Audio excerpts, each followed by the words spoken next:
जानकारी के अभाव में कभी कभी हम बहुत अधिक मात्रा में खाद इसलिए दे देते हैं ताकि हम अपनी फसल से ज़्यादा पैदावार ले सकें, लेकिन ये हमेशा घातक हो जाता है। फ़ायदे की जगह अक्सर ये नुकसान दे देता है। तो इसलिए कभी भी आपको अधिक मात्रा में इन सारी खादों का इस्तेमाल बिना जानकारी के नहीं करना है। अगर आपको पता है तभी इस्तेमाल करिए, नहीं तो फ़ायदे की जगह आपका नुकसान ही हो जाएगा।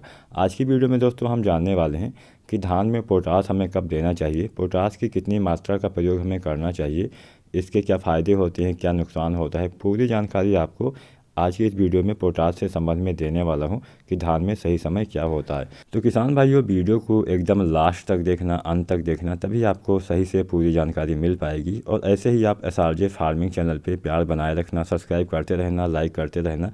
बहुत ज़्यादा सपोर्ट आप सभी का इस चैनल पर मिल रहा है, तो इसके लिए आप सभी का तहे दिल से धन्यवाद। तो चलिए बिना देरी किए वीडियो के टॉपिक को स्टार्ट करते हैं, वीडियो को शुरू करते हैं। तो किसान भाइयों, आप सभी के बहुत सारे कमेंट आ रहे हैं कि धान में हमें पोटास कब डालना चाहिए, कितनी मात्रा में डालना चाहिए। कोई भाई बोल रहे हैं कि पोटास की हमने इतनी मात्रा डाल दी, हमारी जो फसल है वो जल गई, पोटास के साथ हमने ये डाल दिया, हमारी फसल ख़राब हो गई। तो इस संबंध में सारी कन्फ्यूजन आपकी दूर होने वाली है। दोस्तों, आज हम बताएंगे कि पोटास देने का सही समय क्या होता है। दानेदार अगर आप पोटास देना चाहते हैं, नहीं अगर आप MOP देना चाहते हैं तो कब देना चाहिए, अगर आप NPK देना चाहते हैं तो कब देना चाहिए।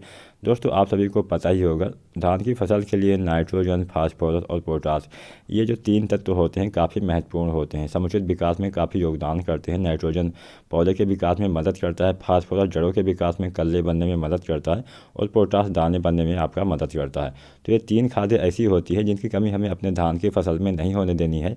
और अगर इन तीनों में से किसी भी तत्व की कमी हो जाती है किसी भी समय, तो आपकी फसल में उसका बुरा असर हो जाता है।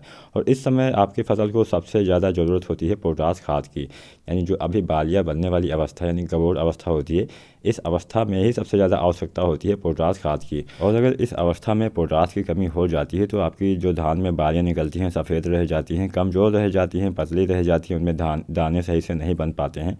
तो इसी समय हमें पोटास खाद का इस्तेमाल करना चाहिए जब धान में बालियाँ निकलने वाली होती हैं, यानी गबोड़ अवस्था। सबसे अच्छा, सबसे सही समय होता है पोटास खाद के इस्तेमाल का, अगर आप इस समय पोटास का प्रयोग कर रहे हैं तो दोस्तों, अगर आप इसका इस्तेमाल इस समय कर देते हैं तो आपकी जो बालियाँ आती हैं अच्छी आती हैं, लंबी आती हैं, दाने आपके भर जाते हैं, दाने वजनदार होते हैं, दाने चमकदार होते हैं। कुल मिला के दानों के भराव में काफ़ी अहम योगदान होता है पोटास खाद का। किसान भाइयों, बहुत सारे हमारे किसान भाई ऐसे होते हैं जो इस समय पोटास खाद का इस्तेमाल नहीं करते हैं। तो कैसे हम जानें कि हमें जो पोटास खाद हम डाल रहे हैं अपनी फसल में, उसका असर हमारी फसल में होता है या नहीं होता है।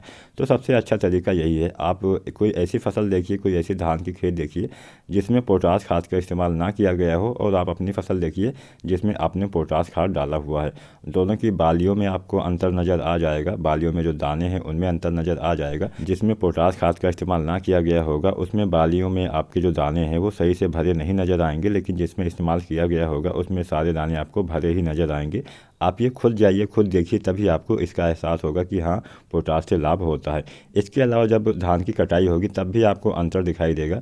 जब धान की कटाई होगी तब भी आप पूछिए उस किसान से जिसने इस्तेमाल नहीं किया है, तो उसका कितना उत्पादन हुआ, आपका कितना उत्पादन हुआ। लगभग 10 से 20% तक आपका उत्पादन उस किसान से ज़्यादा होगा जिसने पोटास खाद का इस्तेमाल नहीं किया है। तो इसलिए हमें इस अवस्था में इस्तेमाल करना चाहिए। लेकिन सबसे बड़ी समस्या किसान भाइयों ये आ जाती है कि हमें सही जानकारी नहीं होती है, हमें सही जानकारी पता ही नहीं है कि हमें कितनी मात्रा में कब डालना चाहिए ताकि हमें अच्छा उत्पादन मिल सके। तो इसके अभाव में बहुत सारे हमारे जो किसान भाई हैं वो बहुत अधिक मात्रा में इसका इस्तेमाल कर देते हैं। और किसी भी खाद का अधिक मात्रा में प्रयोग हमेशा नुकसानदायक होता है। बहुत से किसान भाई ये सोचते हैं कि किसी ने अगर बताया कि 20 किलो डालिए तो वो 30 किलो डाल देंगे ताकि हमारा जो उत्पादन है वो और बढ़ सके।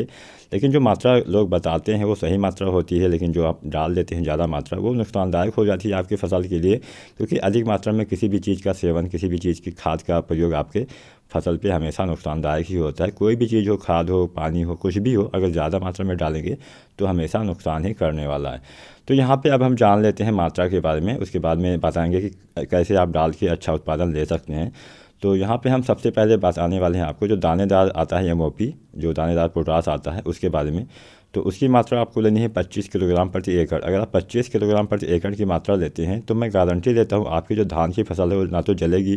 कई बार ये भी कमेंट आ जाते हैं कि दाने में धब्बे पड़ गए, काले हो गए, ऐसे ऐसे कमेंट आते हैं। लेकिन अगर आप 25 किलोग्राम मात्रा डालते हैं दानेदार MOP की, तो आपके दाने में ना तो कोई धब्बा आएगा, ना ही आपके कोई पत्ते जलेंगे, मतलब आपकी फसल जलेगी नहीं। समुचित अच्छा सा आपका पैदावार होगा, अच्छे से बालियाँ आएंगी।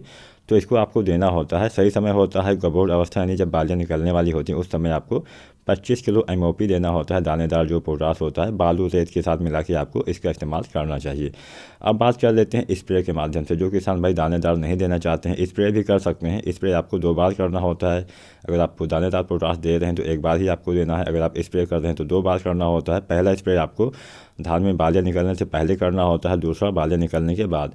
तो अगर आपकी फसल में धान में बालियाँ नहीं निकली हैं तो आपको देना है NPK 05234, और अगर बालियाँ निकल चुकी हैं तो आपको देना है NPK 0050। और हम अगर NPK की मात्रा के बारे में जानें तो 1.5 किलोग्राम प्रत्येक एकड़ के हिसाब से आपको इस्तेमाल करना है, यानी 1.5 किलोग्राम प्रत्येक एकड़ के हिसाब से। इससे अधिक मात्रा में अगर आप इस्तेमाल करते हैं तो आपको नुकसान हो जाएगा। साथ ही साथ खेत में नमी होनी चाहिए। ऐसा नहीं कि खेत में नमी ही ना रहेगी तो कहाँ से दाने बन पाएंगे। तो खेत में नमी बनाए रखिएगा, और अगर आप इन खादों का इस्तेमाल करते हैं तो अधिक से अधिक उत्पादन आप ले सकते हैं। वीडियो पसंद आई हो तो दोस्तों लाइक ज़रूर करना और चैनल को सब्सक्राइब भी कर लेना। वीडियो देखने के लिए आपका धन्यवाद।